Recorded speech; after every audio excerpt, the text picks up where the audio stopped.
کہتے ہیں تو عبداللہ بن ابی اوفا رضی اللہ عنہ 86 ہجری میں فوت ہوئے ہیں. آپ صلی اللہ علیہ وسلم کے بعد یہ 75 ایئر زندہ رہے ہیں. ان سے سیدنا طلحہ نے پوچھا کہ بتائیے نبی صلی اللہ علیہ وسلم نے اپنا وصی کسی کو بنایا تھا؟ انہوں نے کیٹیگوریکل ڈینائی کیا کہ نہیں، البتہ آپ صلی اللہ علیہ وسلم نے ہمیں قرآن پہ چلتے رہنے کی وصیت کی تھی. اور صحیح مسلم میں جو حدیث ہے نا کہ حجۃ الوداع والا خطبہ، اچھا دیکھیں یہ کیا کہہ رہے ہیں کہ عبداللہ بن ابی اوفا نے کیٹیگوریکل ڈینائی کیا اور کہا کہ نہیں، البتہ آپ صلی اللہ علیہ وسلم نے ہمیں قرآن پہ چلتے رہنے کی وصیت کی تھی. لو جی مرزا جی نے کہا نا کہ میرا موقف یہ ہے کہ نہ تو وصی رسول ابو بکر ہیں نہ علی ہیں علیہم السلام. ٹھیک، مرزا جی نے جس روایت کی طرف اشارہ کیا ذرا دیکھیے گا. حدیث نمبر 4459، یہ میرے ہاتھ میں صحیح بخاری ہے. یہ صحیح بخاری کے اندر کتاب المغازی مرزا جی نے جس حدیث کی طرف پڑھنے کی توجہ دلائی ہے، سنیے گا ذرا بات کو.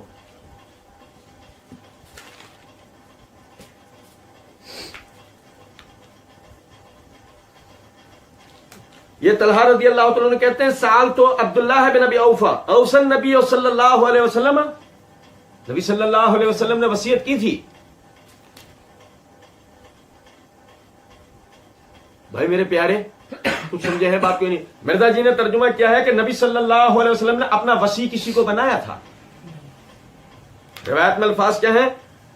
اوصى النبی صلی اللہ علیہ، نبی صلی اللہ علیہ وسلم نے وصیت کی تھی. فقال اللہ، کہا نہیں. فقلت کیف كتب على الناس الوصیۃ او امروا بها، میں کہہ رہا ہوں مرزا کے لیے ہم کیا لفظ استعمال کریں، آپ اندازہ کریں. یہ کیسا جال ساز آدمی ہے. آپ دیکھیں اس نے تفسیر قرآن لیکچر نمبر 312 سورہ حدید کی تفسیر میں یہ بات کہی ہے کہ ہمارے اہل سنت میں بریلوی، دیوبندی، اہل حدیث تینوں کے علماء اور بزرگ 2 نمبری کرتے ہوئے آدھی حدیث بیان کرتے ہیں. یعنی مرزا جی نے یہ بات کہہ رکھی ہے بریلوی، دیوبندی، اہل حدیث کے علماء 2 نمبری کرتے ہیں. کیا 2 نمبری کرتے ہیں؟ کہ آدھی حدیث بیان کرنا 2 نمبری ہے. آپ اندازہ کریں اس آدمی سے بڑا 2 نمبر کوئی ہو سکتا ہے جو خود اپنے منہ سے کہے کہ حدیث کو آدھا بیان کرنا 2 نمبر یہ، اور وہ آدمی یہاں پر یہی حرکت کرے کہ نہیں ہمیں رسول اللہ صلی اللہ علیہ وسلم نے قرآن پر چلنے کا حکم دیا. سیدنا طلحہ نے جب یہ پوچھا اس کے بعد جب انہوں نے کہہ دیا نہیں، تو سیدنا طلحہ نے جو سوال کیا وہ تو بتاؤ.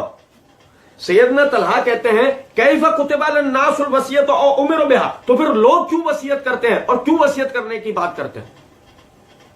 قال اوصى بکتاب اللہ، کہ نبی صلی اللہ علیہ وسلم نے وصیت کو اللہ کی کتاب سے بتایا. یہ تھی بات. سمجھے ہیں بات کیوں نہیں؟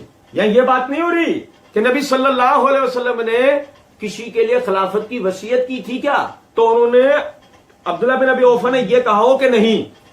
یا یہ بات ہو رہی ہے کہ سوال کرنے والے یہ سوال کر رہے ہیں کیا رسول اللہ صلی اللہ علیہ وسلم نے وصیت کرنے کا حکم دیا ہے؟ وصیت جو کسی بھی چیز کی جا سکتی ہے، وصیت کرنے کا حکم دیا ہے؟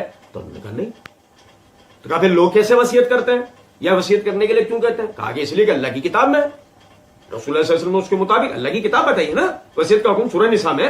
ٹھیک، اور اس کے بعد پھر آپ یہ دیکھیں، یہ میرے ہاتھ میں صحیح مسلم ہے. یہ صحیح مسلم کے اندر کتاب الوصیہ امام نووی نے باب قائم کیا ہے، باب ترک الوصیۃ لمن لیس لہ شیء یوصی فیہ. اس کے تحت طلحہ بن مصرف کہتے ہیں کہ میں نے حضرت عبداللہ بن ابی اوفا رضی اللہ تعالیٰ عنہ سے پوچھا کیا رسول اللہ صلی اللہ علیہ وسلم نے وصیت کی تھی؟ انہوں نے کہا نہیں. میں نے کہا پھر مسلمانوں پر وصیت کیوں فرض ہے؟ میں عربی عبارت پڑھ رہا ہوں، سنو ذرا بات کو.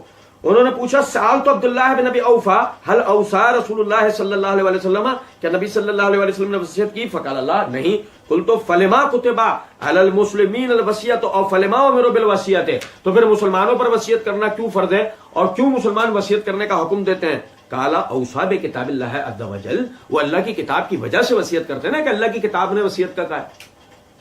کیا بات تھی اور مرزا نے کیا بنا دی.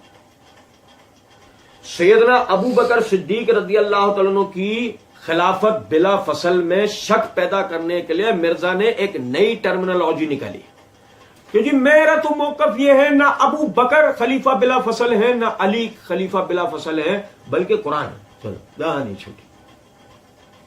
سمجھے نا بات کو یا نہیں؟ جبکہ بات اس طرح تھی نہیں، بات اس طریقے سے تھی نہیں. آپ دیکھیں